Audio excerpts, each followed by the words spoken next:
Friends, மண் தரையில செழிப்பா வளர்ந்து பூத்திருக்க இந்த கற்றாழையை வந்துட்டு மாடியில எப்படி வளர்க்கறது, அதுக்கு என்ன டிப்ஸ் அப்படிங்கறத பத்தி தான் நான் சொல்ல போறேன்.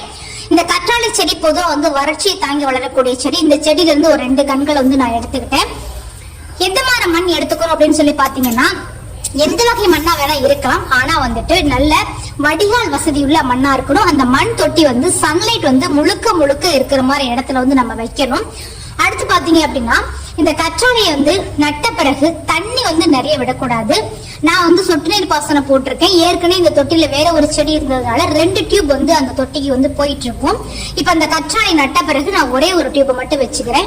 இல்ல சொட்டு நீர் பாசனம் உங்ககிட்ட இல்ல அப்படின்னா டெய்லி 1 கப் தண்ணி மட்டும் விட்டீங்க அப்படின்னா போதும். தண்ணி நிறைய விட்டீங்க அப்படின்னா அந்த கற்றாழை அழுகிடும். சோ இந்த மாதிரி கற்றாழை வளர்த்தீங்க அப்படின்னா உங்க வீட்டு மாடியிலையும் கற்றாழை நல்லா செழிப்பா வளரும். இது மாதிரி கியூட்டான வீடியோஸ் உங்க வீடு